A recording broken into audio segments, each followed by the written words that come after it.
Tanmay, Yeah, hi. you hear me? Yes, I can hear you. I can't see you. I also can't see myself. That's very strange. Hold on.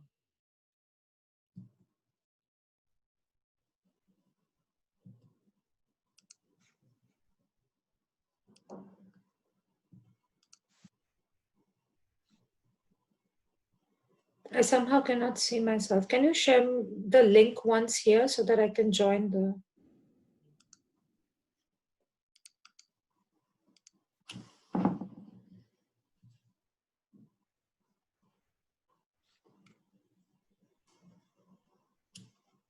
So I have to register?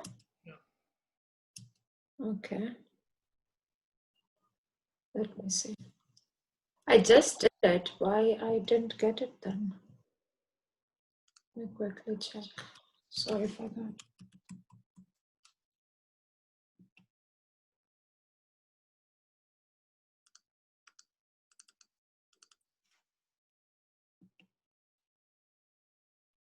Ah, yeah. I will join it from there. Okay.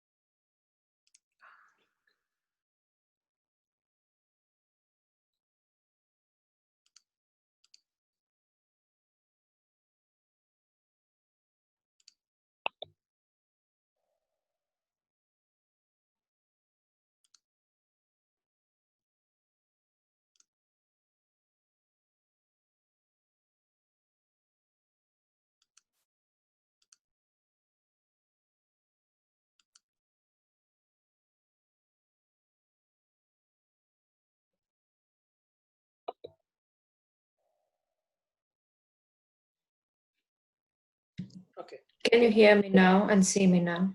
Yes. Okay, good.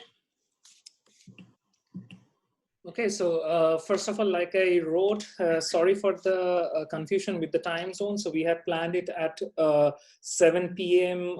Central European time, and we made a mistake with what it will be the Eastern Standard Time. But now here we are, and hope we also see more people joining in, because there was this issue with the time. But just to introduce ourselves, so I'm Tanmay Samadar, and I am working as a postdoc and also interested in science communication in general. And in the industry.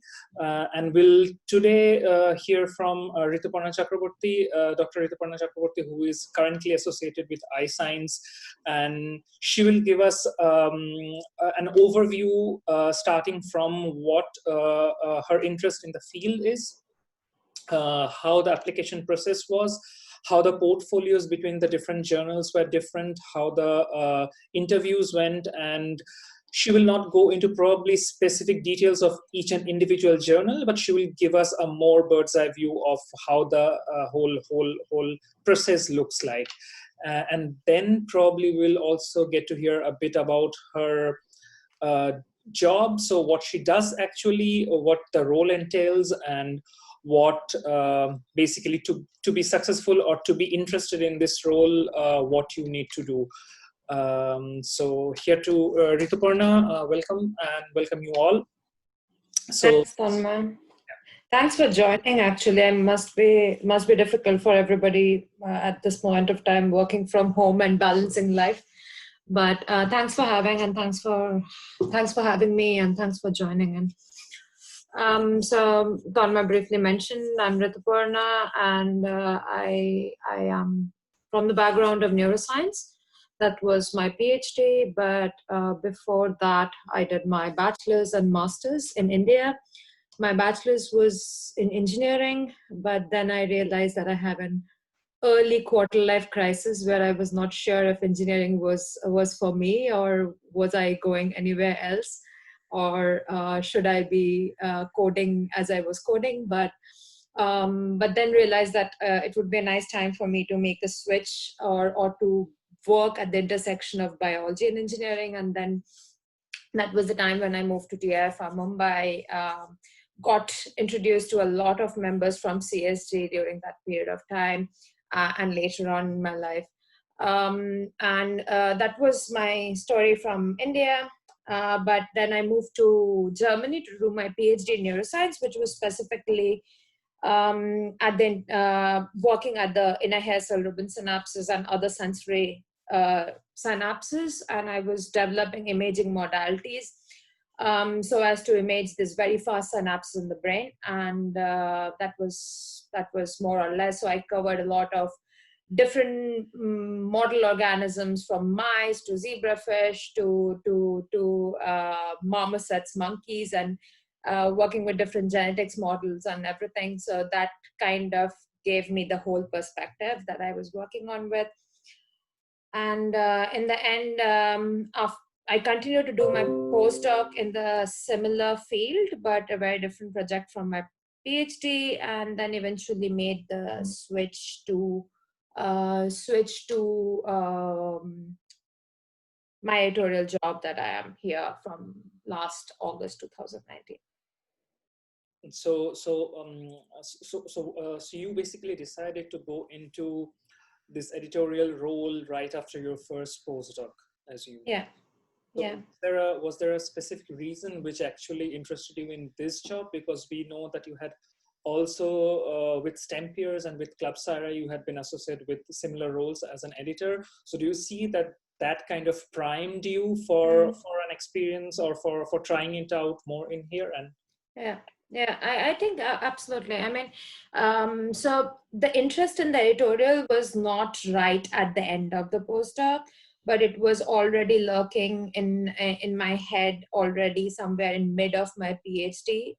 So I was working with the press release office in the university. I was also trying to make some sort of like journal clubs where different people will come and talk about their science, not to destroy a paper, but rather to bring out the efficient ways of what the paper is trying to sell, for example. So I was quite interested in it. But when the opportunity of CSD came in 2007, that was actually the first dive for me to start to really think about like editorial as a part-time job to my current postdoc that point of time.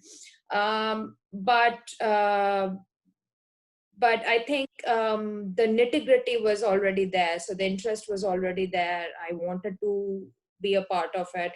The training that helped me a lot during CSG was basically, I got exposure to work with different people who are from variable backgrounds, which are not related to my background, for example, and working with them on an article which is not purely a scientific article, but rather very science communication oriented articles, and shaping them and making sure that they are published on time, and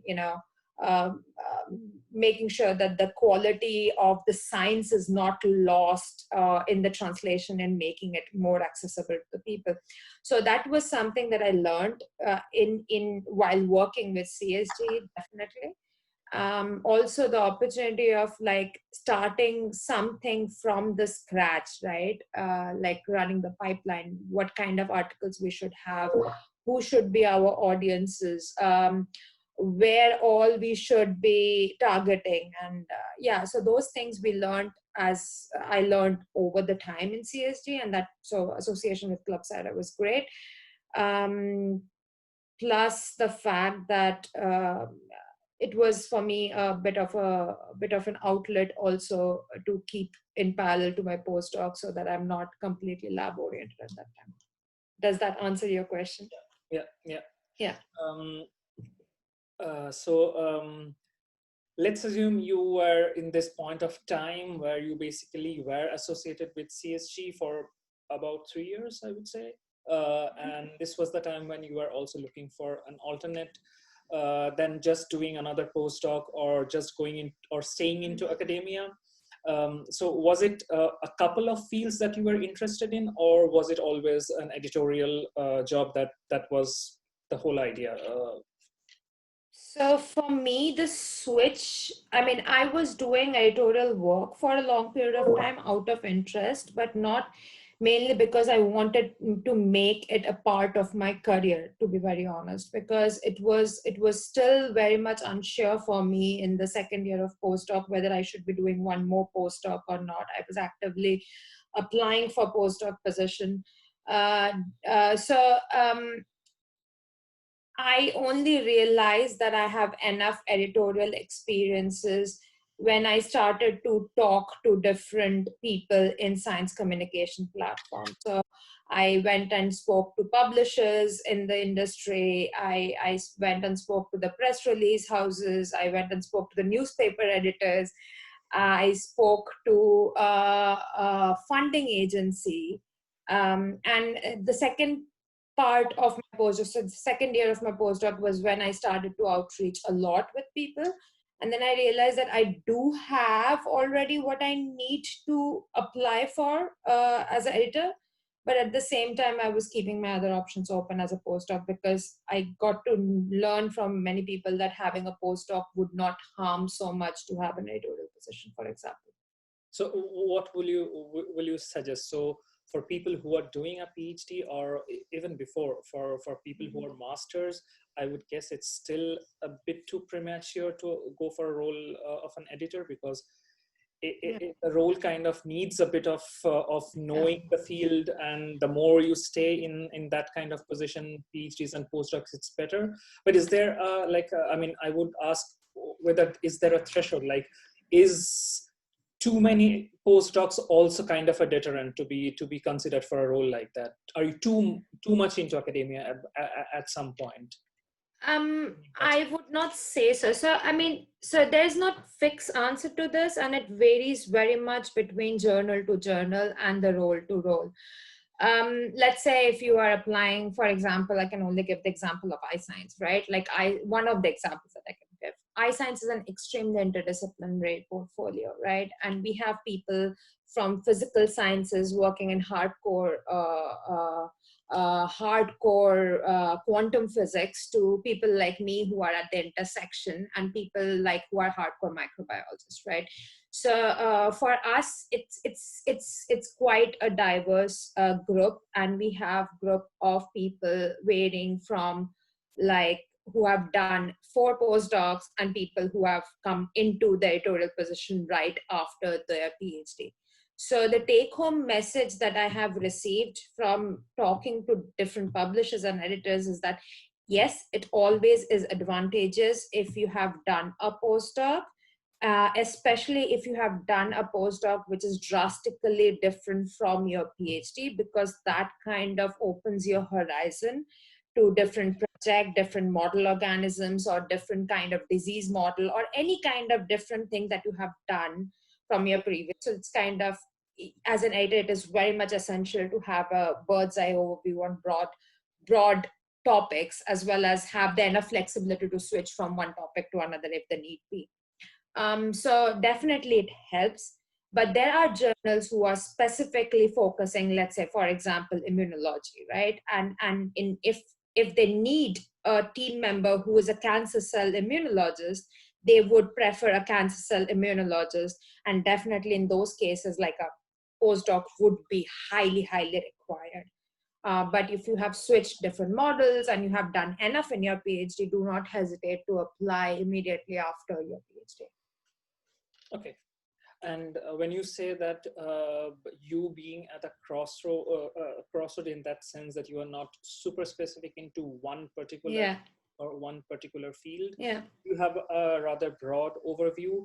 How broad will you say that your job requires your overview to be? You are a neuroscientist, but you also get from plant science and so the broad can be really broad at times, right? Like, especially for an interdisciplinary journal, which is publishing physical sciences plus life sciences, right? Of course, in our team, we do have our key expertise. So my key expertise would be structural biology and neuroscience. That's where I would handle maximum of my papers for sure. But that being said, we also get, and we are also getting, every one of us are getting, for example, I might get a paper on solar panels, and I should be enough, let's say, flexible to sit down and read that paper and get the key message of that paper, and be open enough to accept the fact that I will not understand every nitty-gritty of that, but to be open to receive consult from the people who are expert in that field. So we reach out to ed board members or other members who are physicists, for example, or a solar cell biologist, if they're a solar cell chemist, for example. So we would reach out to them. So you need to define your question, what you want others to comment on, and at the same time have enough points to support why you think that this paper is cool. So that's for sure. I mean, we struggle a bit, but with practice we reach there. So it's, we get, like right now with COVID-19 scenario, I'm also handling papers which are in COVID-19. I am not a virologist by training at all, but since we are very much in need of publishing quality and good quality science immediately, we have to have the flexibility to move from one field to another. Nice. So probably now we go into the application part. So when did you start applying, and how long did it take, and which were the journals that you were applying? If you can name a few, we don't need specifics, or we don't need rules exactly, but what kind of journals were you targeting, and how that process was?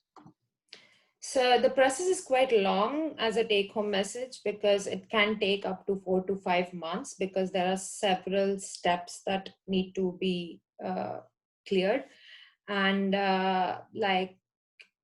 and it varies a bit between publishing house to publishing house.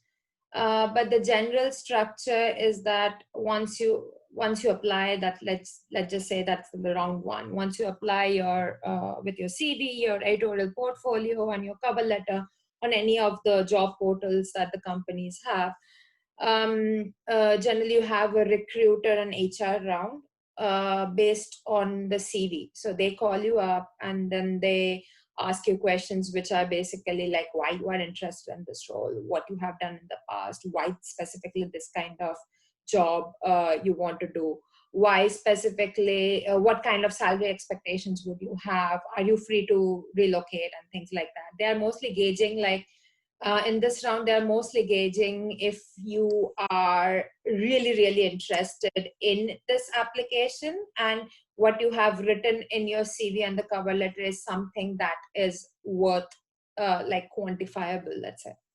So this is relatively easy. So after that, again, it varies from journal to journal. Either they call you or they have a questionnaire rounds where they send you sets of questions, which revolves around like, hey, go to our journal and pick up like 5 articles which you have read and criticize it.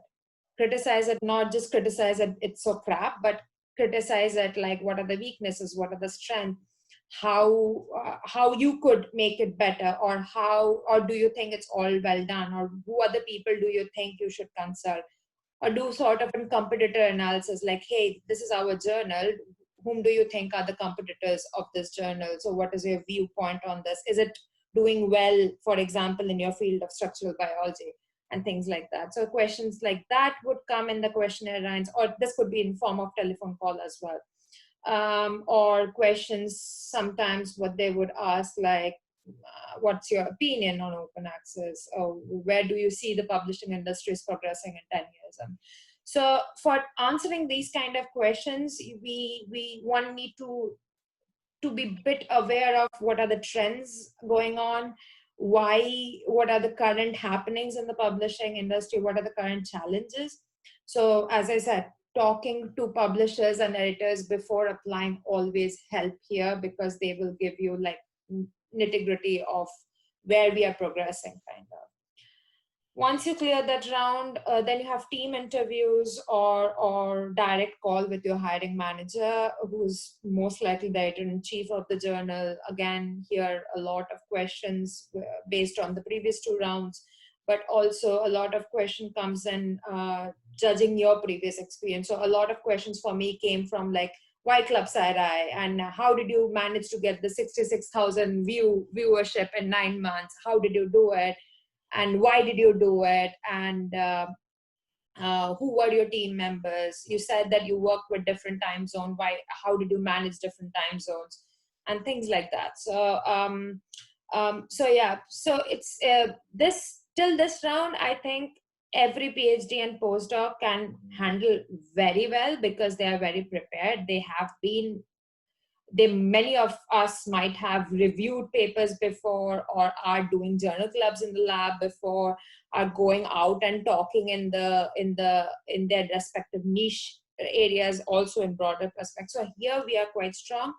The next round is the one which is the make or break deal in most of the journals. These are the manuscript rounds. So again, it depends. Sometimes it's on site, sometimes it's online. So what they do is that they give you a stipulated time frame, let's say 1 hour or so, and then they send you some manuscript. It's not one, it is more than one. And they give you 1 hour and you go through the manuscript. Again, depending from journal to journal, if you are applying for a cancer biology journal, most of the manuscripts will be cancer biology manuscript. If you are applying to an interdisciplinary journal, be prepared with the fact that the manuscript will be completely variable, and most of the time they will be out of your comfort zone. So it is stressful. The only thing is that they are testing that point of time is how fast you read the paper. Are you good enough in getting the key message of the paper? And if you are getting the key message of the paper, if you are taking a decision, are you able to support the decision? There's no correct or wrong here. It's mostly like, can you support your call, right? So do you have enough evidence to support your call? And after that, they come online or they come back inside the room, and then they have a very open table discussion on the paper, and they kind of also throw kind of scenarios where they will put in like an extremely angry reviewer comments in front of you, and they judge you how you react to that, and still keeping your points or reevaluating your decisions and things like that. So it is a bit stressful, and this is a pretty long round as well. But this definitely is one of the round which kind of gave me the confidence that this kind of stressful decision-making time frame, and also the fact that I can switch between one field to another field in a very short period of time is the kind of job that I like. And kind of gave me the fact that, okay, if I clear this round, that means I can take a decision in a short period of time, and I can support my decision, of course, in agreement with the team. It's nobody takes a single-handed decision. Once you are cleared, they have made kind of their mind that you are going to be one of the strong candidates by this round.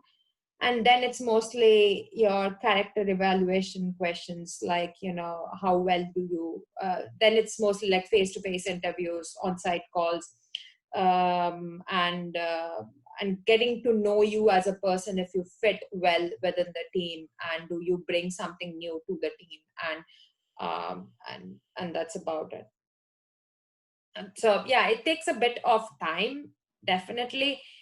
And many people get kind of scared that it takes like 5 months to come to a conclusion. But what I realized during this 5 or 6 months of time that I spent, that every round kind of is what you are going to do in coming years as an editor.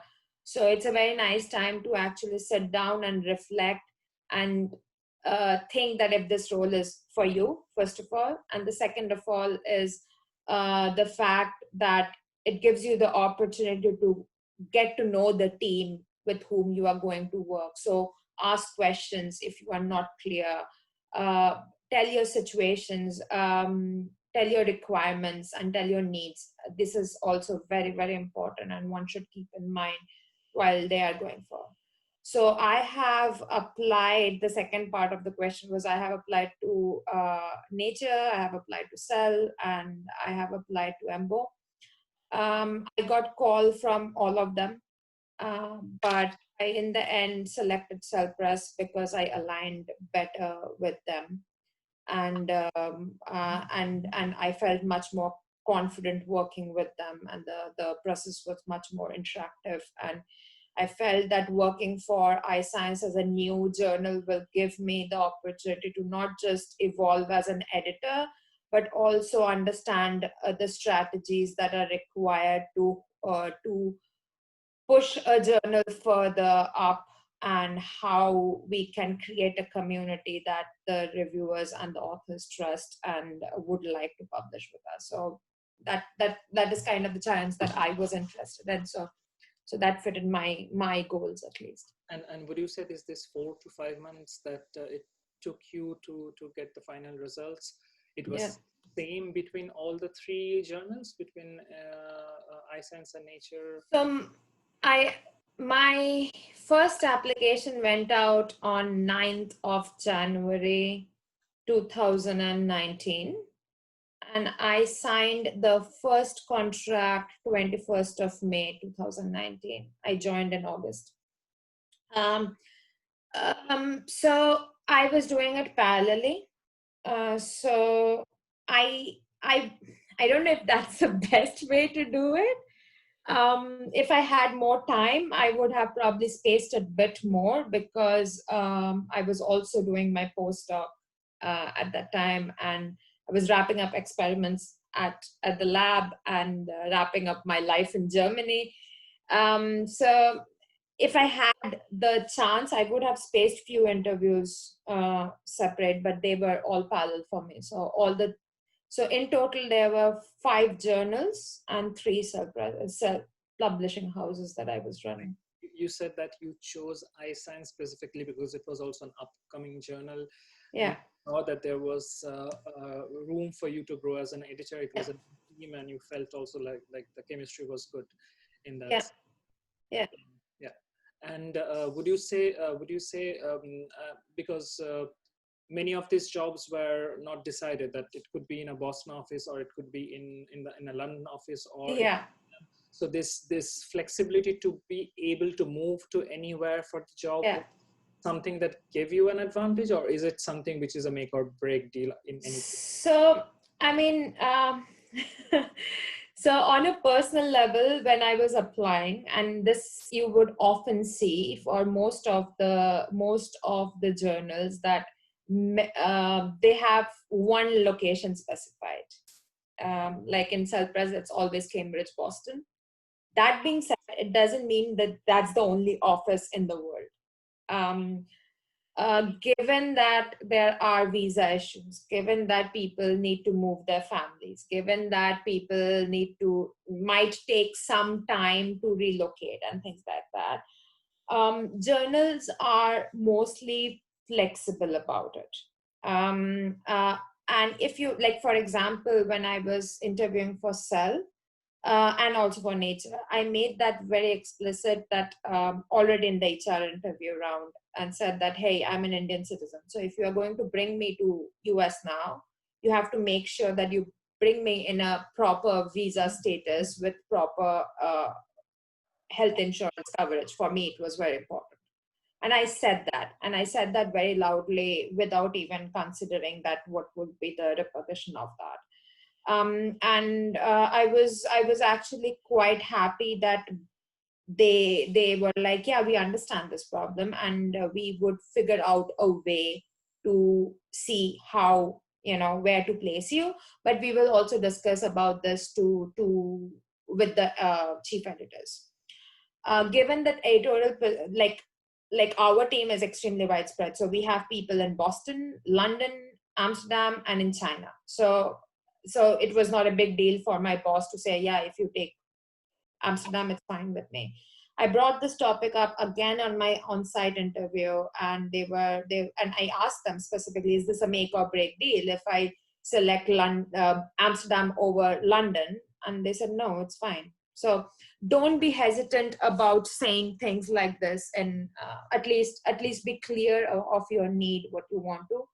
But if there was no option available, and if that was the case with Embo, that they were very specific about a particular location, which I was not very enthusiastic about, because I also wanted a kind of like a life outside work, and for me those things matter. So I decided not to take that call in the end of the day.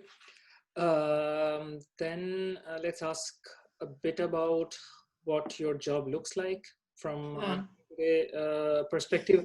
I know it's not the right time probably with the home office situation, but in general, what exactly will you be doing on a regular basis?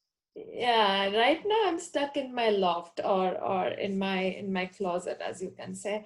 But yeah, that being said, that's the flexibility of this job, that I can work from any part of the world at any time of the day if I want to.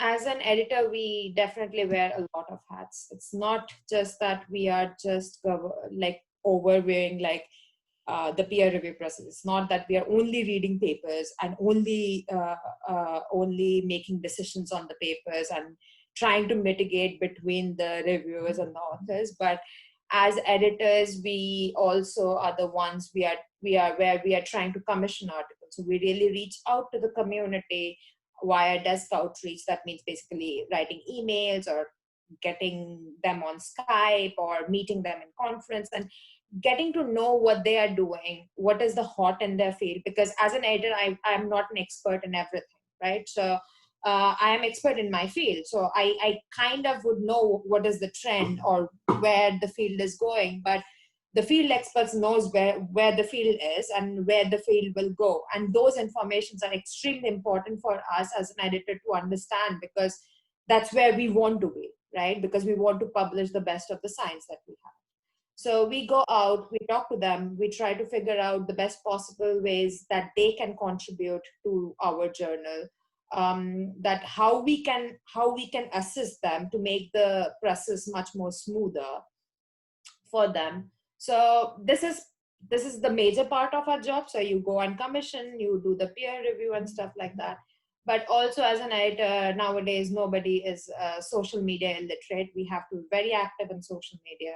We have to be in sync with what's happening, for example, in bioarchive. And we have to know like we have to know how to ensure that none of our authors are getting stuck at the proofreading stage, for example. So we have to be in constant touch with the production team and the management team, so that they are, constantly making sure that their article is smooth and it are published quite fast. We have to make and keep an eye on the articles which are, let's say, press release worthy.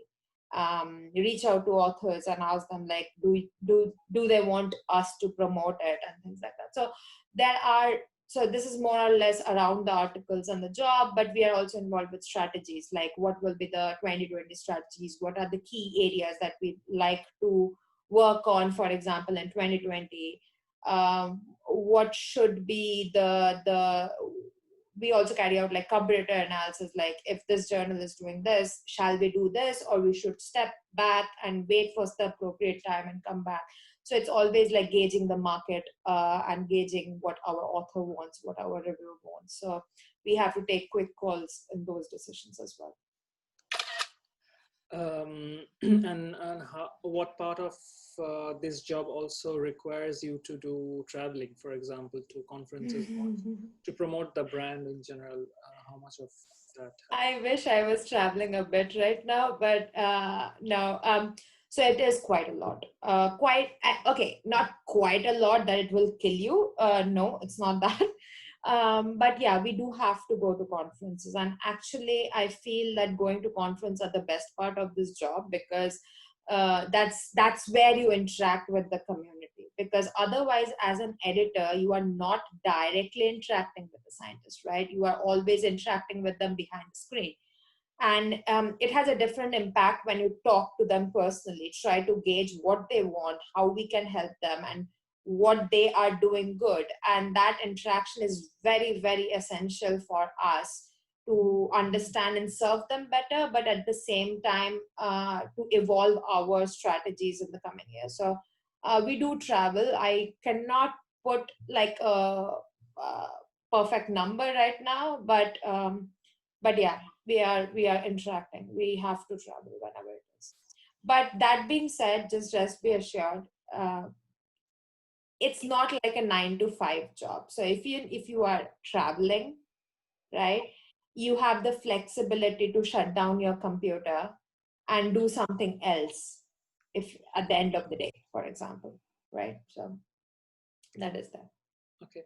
And what would you say is your favorite part of the job, and what's not so favorite? So what do you dislike about it, if any? So, as I said, like interactions are very important for me, like as a person, because that's the only way I am learning, and that's the best part. Like the fact that I'm not just the fact that I'm reading so many papers and I'm getting to know the science behind it, but it is also extremely satisfactory for me to see that once a paper is in peer review, it's already improving in the peer review. Because as an editor, our role is not to destroy the paper, but to build up the paper further so it's a stronger candidate and it is the state of art right now, right? So that's an extremely satisfactory part when you're the article that you are working with already, you not just that you got to know something that you didn't know before, but also the fact that it actually became an extremely good quality work that is now worth published and peer reviewed by people. That being said, one of the most difficult part, at least coming from an interdisciplinary journal, is like to find the ideal reviewer for your paper. So you might have a manuscript hypothetically saying, let's say at the intersection of neuroscience and anthropology. And you have to come to an acceptance of the fact that not a single one person, or not like one person would be expert in both the field. That won't happen.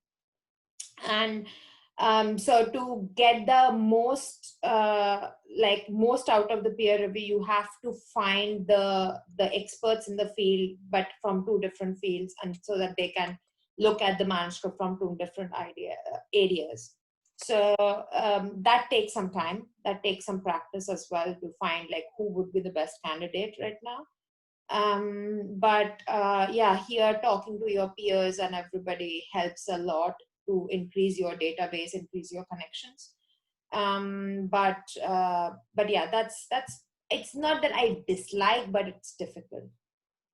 Okay, so last question from my side would be, in case you want to move from this job, what other roles will you consider in future? So Yeah. you are pretty new in this field, but I guess after a couple of years, you might want to switch field. Which will be your target fields, or which are the fields that appeals the most to you? So of course, I mean, as a question of the next career trajectory, we can continue growing up as vertically, right, as well, right? Like continue being an editor, change your journals, change your portfolio, work with different complexity, try to manage a small editorial team yourself. So this is one way of going to endpoint to reach probably as a editor in chief. This is one way of going. But also if you start working on as an editor, what you would realize that you are every day interacting with people who are directly working at the production or at the management team or at the publisher level. So these are the opportunities where one could invest time to get to know the broader team within the publishing house, for example. So that kind of gives you the flexibility to have a lateral transition and go to a different role. Apart from that, we had examples where previous editors in chief went back to academic setups and they have established centers of research because that was hot and that was the requirement in the field. We have also seen editors who have moved uh, back to moved out of complete the current publishing house and have started something from the scratch. For example, starting their own publishing house or starting the open access movement. So these are things that we have to be careful about and watch out for. So but the take home message here is just keep on talking with people here, because then you will know where the field is and what are the new jobs opening as well. Good. So the last 20 minutes, 23 minutes, we will keep for the question answer for people to ask. So I already got a couple of questions, but I will let, so the one was an anonymous attendee. So maybe I'll start with that and then I can go to Abira and Abira can ask her own question. So the first question was from an anonymous attendee who asks, is this job isolating? What percentage of the time is spent working in collaboration with other people? Yeah. So yes, this was also a concern that I had, and I explicitly asked about this. And I do think that, yes, I'm not interacting with scientists as interacting with them like as a PhD postdoc. That being said, like being at the epicenter of the science, but we are working from the periphery. So I did feel in the beginning that, oh, why am I not sitting at my microscope and doing my own experiments, right? So yes, I'm not doing the science per se. So that might make you feel a bit isolated, that you are not anymore at the epicenter, but you are trying to assist people from the periphery. Is the job per se isolating? I won't say so, because you are every day interacting with hundreds of people at the same time. So actually, on the contrary, you have to figure out a way so that you can have enough control of how many people you want to interact right now at this given time frame. Otherwise, you might be lost in translation of like who is doing what. We are and as I said, if this is something that you consider that it is essential for your career projection, a career trajectory and next career steps, you need to talk to people who are at different roles. And this is definitely there. And conferences are best way as well to actually break the monotony of everyday job. So yeah, there are enough interaction. Okay, so now I'll go to Abira because she had a Yeah. question, so she can ask directly. And whoever else in the list has a question, either you can do the raise hand option, then I'll let them come and ask the question, or you can ask directly in the question answer, and then I know, or just write me, then I will unmute that person. Yeah. Okay, Yeah. so Abira, go ahead. Abira, can you hear?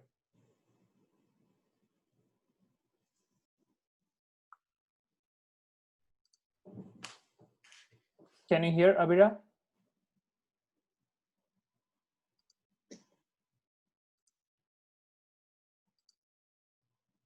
Okay, so for some reason we can't hear Abira's question, but Abira somehow is not talking at the moment. But okay, we have the question. The question is, how and when did you know that this career is perfect for you? So yeah, so this was not like a lightning struck me one day and things like that happened. No, it didn't happen like that. And as I said, the idea of as an editor was lurking already from a pretty long period of time. First realization happened at the end of my PhD, where I was writing my thesis, and I was writing an extremely interdisciplinary thesis where I was already talking to like chemists and physicists and mathematic modelers to actually keep my project floating. So I was speaking their language. Sometimes I was not speaking their language. That's why there was a huge gap of understanding. And but when I finally finished writing my papers and finally finished writing my thesis, I kind of realized that, hey, that's a nice way of science communication. That's that I like talking to people from different backgrounds. And is there a way that I could actually turn it into a career? Of course, that was the first time that I realized, that's a nice thing, and let's try. Club Side happened immediately after that. So when the opportunity came with the STEM peers to actually start a newsletter, although it was nothing to do with science, but that was the time when I was learning how to build a pipeline to start with, how to recruit editors, how to convince people who are not having the same background or enthusiasm to work, but yet to motivate them to work with us and and reach a wider community. So that was quite exciting to build. And then as an editor in Club Side, I was another way where I kind of got the idea that, hey, this is something that I'm enjoying. So it took me almost 2 years to finally seal the deal. But yeah, the decision I took was at the end of 2018, December, that I would go and join editorial position because I was not very happy with the fact that how my postdoc search was going, first of all. And the second of all, I had several personal reasons where I thought that giving enough importance to my life was equally important. That being said, I still would never deny the fact that my academic career didn't help me at all in my role position, and I actually had the privilege to work with some of the brightest minds that I could have worked with. Does that answer the question? Yeah. So Rinki Shaha, I don't know how why her name doesn't appear in the attendee list, but she has a question. Hi Rituparna, declining or rejecting people isn't naturally in my personality. How do you stick to your standards? Does the journal have a protocol for this? What do you mean by declining or rejecting? So when you are rejecting a paper, or when you are basically saying no to an author that, okay, we can't publish, I guess that's yeah. So the first part is like how we decide if it is decline or reject. Yeah. Okay. I think no. I think the question is more like, is there a personality issue which comes into play when you have to reject a paper, or you have been communicating with an author for a couple of months, and then at the end of the day you have to say no? Is that a hard decision to make, or do you also have like set standards? So if you get so-and-so report, this is how you will act. That's the journal Oh, protocol. no, there is no tailored report. Absolutely not. Because every case is different. Every single manuscript has undergone different rounds of revision. Every single manuscript have different scope of assessment. So there is not tailor-made solution where two reviewers will say major, so it will be a major revision, or one reviewer will say reject, another will say minor, so it will be like a rejection. No, there is no tailored hardcore way. Does it hurt if after few revision it is not published and it is rejected? Yes, it does, because it is also kind of like, I used to feel, I'm trying to get better with that. I used to feel a lot that, oh God, I tried every possible way to improve this manuscript, and I made sure that few experiments could be dropped or few experiments could be addressed in limitation. But nonetheless, no matter what I'm trying to do, the paper is not improving, right? So those are the very hard choices where you reject. But rejection not necessarily means that it is a closed door. Rejection also means that, for example, if you have a reviewer report which is quite complicated, right? And this reviewer report says something like, I'm giving you 10 revision questions that needs to be answered. So we as an editor sit down and then we say, okay, out of this 10, most likely 6 are the crucial make or break deal. So we list it out and we discuss it among the team. And then we see and judge if this is something that the authors can address within, let's say, 3 months of time of major revision. If the answer to that is no, we do an open door rejection, telling them, yes, we are interested in your manuscript, but we want out of the 10, the 6 points to be addressed, and we will be open to receive a rebuttal. So submit again. So it's a very encouraging rejection. But if the answer is yes, it's a yes. And we send it out with a clear instruction. Hey, we do not want you to answer the 10 things. We want you to answer the 6 of them. And we think that it could be addressed in major revision. So yeah, that's, but again, it's not a single-handed decision. As we discuss about this in team thoroughly, up and down, and sometimes it's over the top that you have probably discussed over a manuscript for more than 2 days to finally take a call. But yeah, you have to take a call. That's something that you develop along. Is that answer the question? Yes, sir. Have you done any scientific writing or communication course that has helped you? I didn't do course, but Club Sci was a very good teacher. So in Club Sci, I definitely wrote articles. I conducted interviews. I even worked with authors to shape their articles. I worked as editor. I worked as a person who was also overlooking at different stages of editorial process in Club Sci. So no, I didn't do any coursework, but again, I relied on my peers to give me feedback. Every time an article was published, it was discussed with the different editors in Club Sci. It was discussed with my friends as well, if it is worthy. So I gained the writing experience as I went in the role, but also a very crucial distinction that I would like to make. As a scientific editor in a journal, you do not need to be an amazing writer. So it's a myth that if somebody says that, oh, you need to be an amazing writer. No, you do not. You need to be diplomatic, of course. You need to assess science extremely fast. You need to take decisions extremely fast.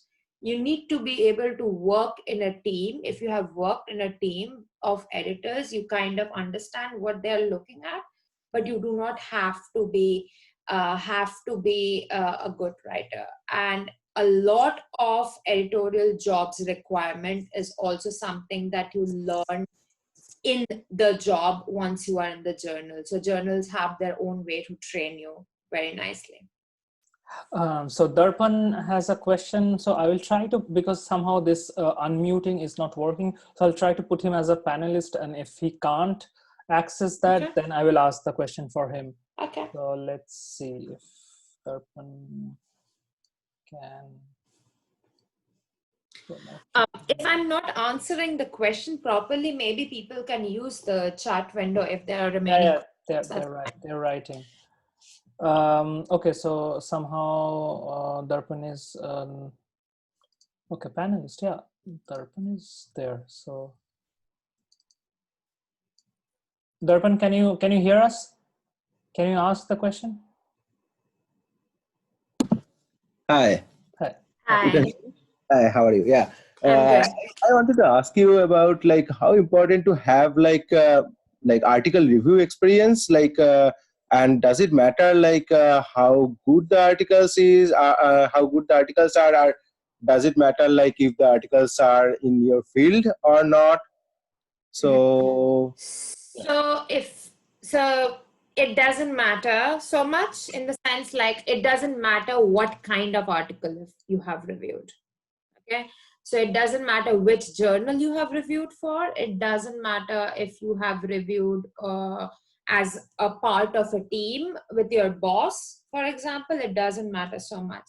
What matters is that what you took home from that experience. So how, as a reviewer, you have critically analyzed a paper.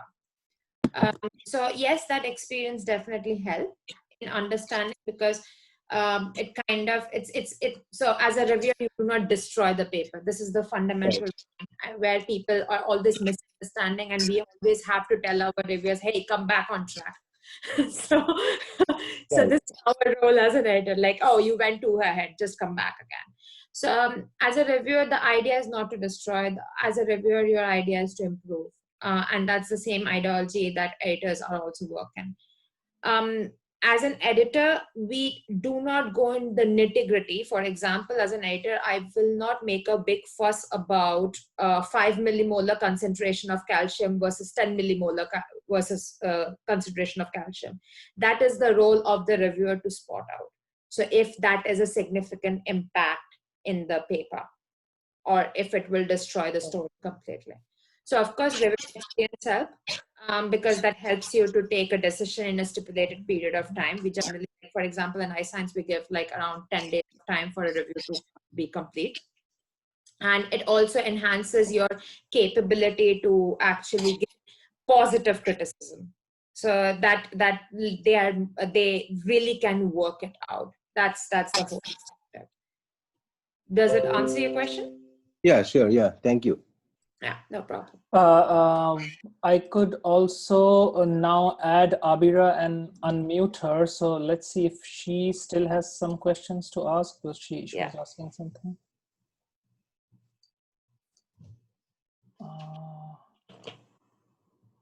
Yeah, somehow with Abira, this unmuting is not working so well, but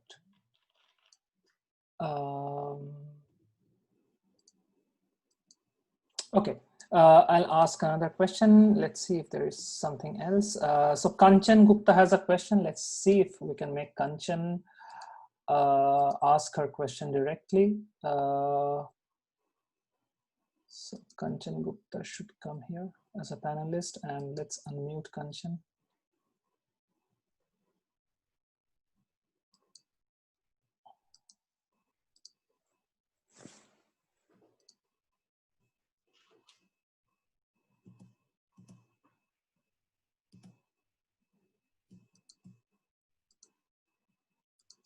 Okay, not working again. So it's a bit cumbersome with the unmuting option.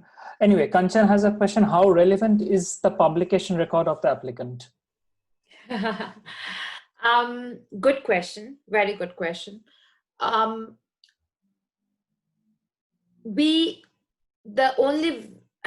So I had publications. So talking from my experience, I had publications it doesn't matter if it was science or let's say it was EMBO, giving an hypothetical situation here, right? So it doesn't matter. So it doesn't matter what you have published, but it definitely does count a bit, like if you have published articles, for sure. Zero article publication might be reviewed as something like what's going on. Because it is not viewed as like, oh, you are not good as a scientist, but it is viewed as something that you have no experience actually how the peer review works. So that's the crux of it. In my application, I not just highlighted my scientific publications, but I have highlighted also my non-scientific articles, like newspaper articles, the articles that I have published in Club Sci-Fi, the articles that I have worked with the press office release in Göttingen. So those articles are also counted, because that shows that you can actually execute a project and you have the experience of going through an editorial pipeline, and not just that you know your specific niche, but also a broader niche. So yeah, publications definitely helps in this role. Someone else also had a question, which was, thank you for sharing your experience. I don't know exactly what she means or he means. I would like to know why you chose these 3 specific publishers and not Elsevier. Was there any specific reason in terms of perks or reputation, etc. for this? So CellPress is part of Elsevier, just to be clear. Yeah, exactly. So CellPress is part of Elsevier. No, I didn't do a specific. No, I didn't have any kind of criteria which says that nature is better than Cell or Cell is better than Science or whatever. No, I didn't. I actually applied to the jobs that were open at that point of time. And what was more exciting to me as a scientist. So this was my criteria of selection. Of course, as we evolved in the editorial positions, I have definite opinions of how things should work as a in peer review. So I aligned with those journals where my point of views are matched the most.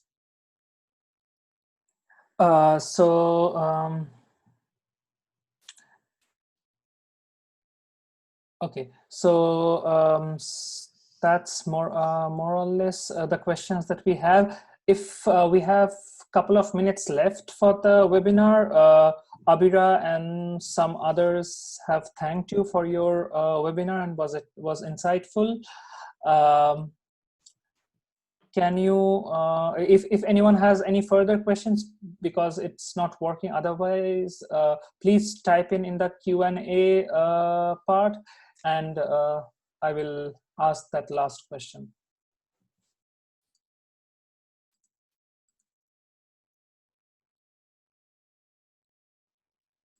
Okay, so if there is none, I would say that in times of COVID crisis, where everyone is homebound and everyone is trying to figure out how to work from home, this is actually your home state. So you can basically really make use of your home office and do exactly what you do every day. So this job, I realize, comes with a lot of flexibility in terms of where you can work and what you want to do, and also has a room for improvement and growth and seeing develop. And I can see you develop as also someone who will have her own team of editors who you will guide.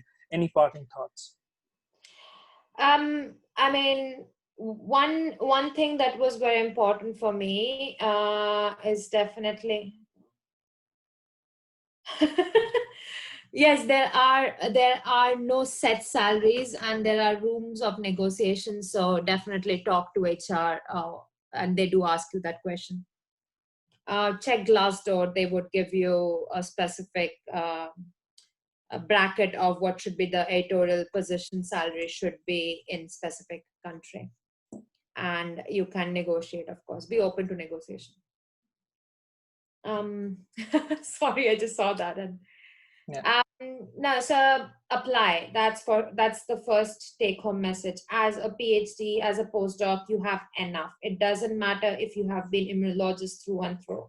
What matters is that if you have the enough scientific vigor to actually break down a very complex topic into simpler topic in a very short period of time. So apply, try to network with people, try to talk to people. I mean, I was talking to everybody. I mean, I was not just talking to editors. As I said, I was talking to every single person who came my way. Even in bars, I will start talking to them about how Alzheimer's disease should be cured, which is like random talking. But if you have the opportunity, try to communicate your science, try to talk with different people from your different background, because that helps you to look not just at a field which is not of your interest, but also helps you to actually simplify science for people. So talk, network, and while you are doing that, you will see that you already have a lot of things, which is your strength. At the same time, you are already in a position where you would feel that that if this job is for you or not. So this is very, very important. And as an editor, I have been enjoying a lot. I do have a lot to learn also, because I'm quite a new editor, but the team has been extremely supportive, and that was a very big plus point for me, and that was also the reason I selected this team, because they appeared invested in all these rounds of interviews. So to be clear, I went through 7 rounds of interview for iScience. So that was the great time that I learned how the team will be. And so yeah, take your time, but apply. That's for sure. Okay, so with that thought, we would finish today's webinar. What was the question? There was one question I think Kanchan had, but I think this was about the, okay, how do the salaries compare with bench and non-bench careers? I think you have to, depends on the bench which that stage. you are Yeah, talking exactly. about. And if it's an entry level position, if it's a non-entry level position, and it also depends on the city. Yeah. So what you get in London will not be same as Not be same as Berlin or so, in New York. So I guess it's this comparison will be you should start with Glassdoor, I think. Yeah, but of so course, Glassdoor would give you a lot of options. Like you should always can filter according to the career, according to your country. So that would be the first start. And entry level or it's exactly. So that would be the best option to go. But it is a question that will be asked in the HR interview. So be prepared for that. Yeah. Okay, so thanks to all the attendees, and to Rituparna, most importantly, to share her journey and also to give us an insight into the whole field of getting into scientific editing. Yeah, feel free to shoot me questions if there are any specific question that couldn't be answered. And sure. Sorry for my bit slow. Could you put your email address in the chat box, because then the people who have attended the webinar can send you an email if they need to, and then I'll end the meeting with that.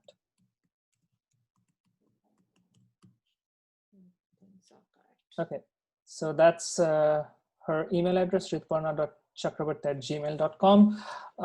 Wish you guys a good rest of the day. For us, good evening. For the people in US, good afternoon, and stay safe. And yeah, see you for the next webinar whenever we have that. Thank you. Bye. Bye-bye.